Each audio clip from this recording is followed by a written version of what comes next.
মৰমৰ ছাত্ৰ-ছাত্ৰীসকল যিসকলে ফিল'ছফিত মেজৰ মাইনৰ জেনেৰিক লৈ পঢ়িছিলা গতিকে থাৰ্ড ছেমিষ্টাৰত কি পেপাৰ পঢ়িব লাগিব সেইখিনি কথা লৈ মই ভিডিঅ'টো বনাইছোঁ আৰু লগতে থাৰ্ড ছেমিষ্টাৰত টোটেল তোমালোকে কেইখন পেপাৰ পঢ়িব লাগিব সেইখিনি কথাও মই তোমালোকক জনাই দিছোঁ এতিয়া চোৱা থাৰ্ড ছেমিষ্টাৰত তোমালোকে যদি ফিল'ছফিত মেজৰ লৈ পঢ়িছা তেতিয়াহ'লে তোমালোকৰ এইবাৰৰ পৰা মেজৰ পেপাৰ দুখন হ'ব এখন হ'ব C4 সেইখন হৈছে তোমালোকে ফাণ্ডামেণ্টেলছ অফ ক্লাছিকেল লজিক আৰু ইখন হ'ব ফাণ্ডামেণ্টেলছ অফ ইথিক্স আৰু মাইনৰ পেপাৰখন হ'ব বেছিক অফ লজিক আৰু জেনেৰিকৰ পেপাৰখন হ'ব তোমালোকৰ ইন্ট্ৰডাকশ্যন টু ইথিক্স এতিয়া এইকেইখন হৈছে তোমালোকৰ ফিল'ছফি ৰিলেটেড পেপাৰ যিকেইখন হয় তোমালোকে মেজৰ মাইনৰ আৰু জেনেৰিক লৈ পঢ়িছা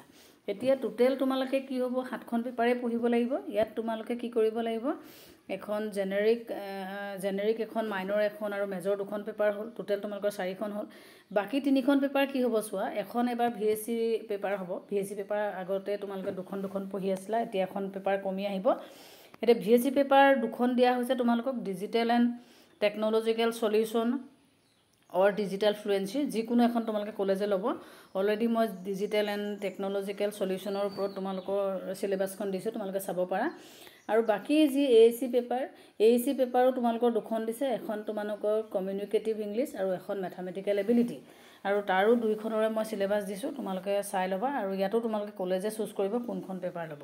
আৰু বাকি যিখন স্কিলৰ পেপাৰ হয় সেই স্কিলৰ পেপাৰখন তোমালোকৰ কলেজে চুজ কৰিব যিখন পেপাৰে চুজ কৰে তোমালোকে সেইখনে পঢ়িব পাৰা এতিয়া যিহেতু মই সিলেবাস ফিল'ছফি লৈ আহিছোঁ গতিকে ফিল'ছফিৰ মেজৰ মাইনৰ জেনেৰিকৰ হোল সিলেবাস কেনেকুৱা হ'ব সেই সিলেবাসখিনি তোমালোকৰ আগত দাঙি ধৰিছোঁ তোমালোকে চোৱাচোন এতিয়া চোৱা যিহেতু দুখন তোমালোকে মেজৰ পেপাৰ পঢ়িব লাগিব থাৰ্ড ছেমিষ্টাৰৰ পৰা এতিয়া প্ৰথমৰ যিখন মেজৰ পেপাৰ হ'ব যিখন C3 হ'ব সেইখন হৈছে ফাণ্ডামেণ্টেলছ অফ ক্লাছিকেল লজিক 4 ক্ৰেডিটৰ পেপাৰ আৰু একে সিস্টেমে হৈছে 80+20 80 তোমালোকৰ ইন সেম আৰু 20 তোমালোকৰ ইন সেম এতিয়া চোৱা তোমালোকৰ ইয়াত টোটেল কেটা ইউনিট দিয়া আছে 4টা ইউনিট দিয়া আছে আৰু প্ৰতিটো ইউনিটতে তোমালোকৰ 20 কে মাৰ্কস ডিস্ট্ৰিবিউট কৰা আছে এটা প্ৰথমৰ যিটো ইউনিট দিয়া হৈছে তাত তোমালোকক দিছে nature scope and utility of logic term nature and kinds তোমাৰ তাৰ পাছত যিটো দিয়া হৈছে ইউনিট 2 দিয়া হৈছে ইন্ডাক্টিভ ডিডাক্টিভ ইনফাৰেন্সেস তাৰ পাছত তোমালোকৰ 3 নম্বৰ যিটো ইউনিট দিয়া হৈছে তাতো দিয়া হৈছে এইখিনি টপিক দিয়া হৈছে তোমালোকে দেখিছে 4 নম্বৰ যিটো ইউনিট দিছে তাতো তোমালোকৰ যথেষ্টখিনি টপিক দিয়া হৈছে তোমালোকে এইখিনি চাই ল'বা গতিকে টোটেল তোমালোকৰ কি হৈছে 4টা ইউনিট দিয়া হৈছে আৰু 4টা ইউনিটতে তোমালোকৰ মাৰ্কসটো 20 কে ডিস্ট্ৰিবিউট কৰিছে আৰু বাকি যি 20 মাৰ্কস হ'ব সেই 20 মাৰ্কসটো 10 মাৰ্কসৰ এটা পৰীক্ষা হ'ব আৰু 10 মাৰ্কসৰ কাৰণে তোমালোকৰ এছাইনমেন্ট গ্ৰুপ ডিসকাশন যিয়ে নহওক হেতু কলেজৰ টিচাৰ ডিপেন্ড কৰিব কলেজৰ টিচাৰৰ ওপৰত নিৰ্ভৰ কৰিব যে তেওঁ কি কৰিব হেতু তোমালোকে পিছত গম পাবা গতিকে এখনে হৈছে মেজৰ ফিল'ছফিক্যাল ফাণ্ডামেণ্টেলছ অফ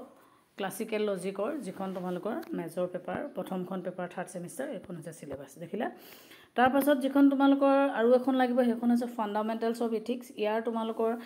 পেপাৰখনো 4 ক্ৰেডিটৰ হ'ব 4 ক্ৰেডিটৰ আৰু ইয়াতো তোমালোকৰ 80+20 হ'ব আৰু ইয়াতো তোমালোকৰ টোটেল 4টা ইউনিট দিছে আৰু 4টা ইউনিটতে মাৰ্কসটো 20 কে ডিস্ট্ৰিবিউট কৰিছে আৰু ইয়াতো ঠিক তেনে ধৰণে প্ৰথমৰ ইউনিটতো বহুত টপিক দিয়া হৈছে nature scope utility of ethics moral concept good ought to or right duty moral and non moral action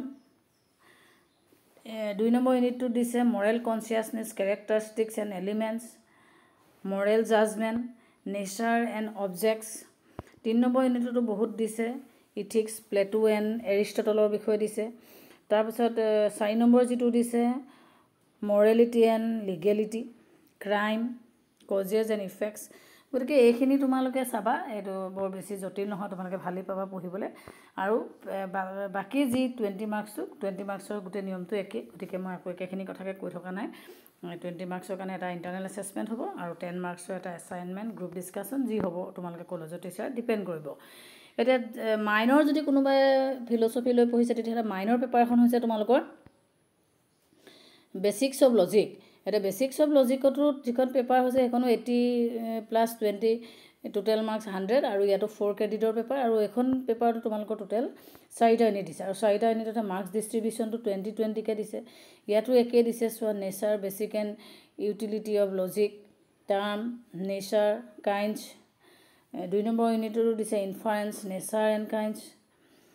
3 number ইউনিটত দিছে ইন্ট্ৰডাকশ্যন অফ কাইণ্ডছ। আৰু 4 নম্বৰ যিটো ইউনিট দিছে সেইটোকে দিছে symbolic logic, characteristics and development, symbol and its uses, basic truth functions. গতিকে এই টপিকখিনি তোমালোকৰ যেতিয়া ভিতৰত সোমাবা গোটেই বস্তুখিনি ডিটেইলছ জানিবা। যিহেতু অলৰেডি বজাৰত কিতাপ ওলাবলৈ আৰম্ভ কৰিছে, কিন্তু আমাৰ হাতত এতিয়ালৈকে পৰা নাই, যাৰ কাৰণে তোমালোকক মই ইনফৰ্মেশ্যনটো দিব পৰা নাই। গতিকে তোমালোকে বজাৰত বিচাৰি চাবা, কিতাপ অতি সোনকালে ওলাবই। আৰু বাকী যি 20 মাৰ্কছৰ কথা আছে সেইটো একেধৰণৰ হ'ব।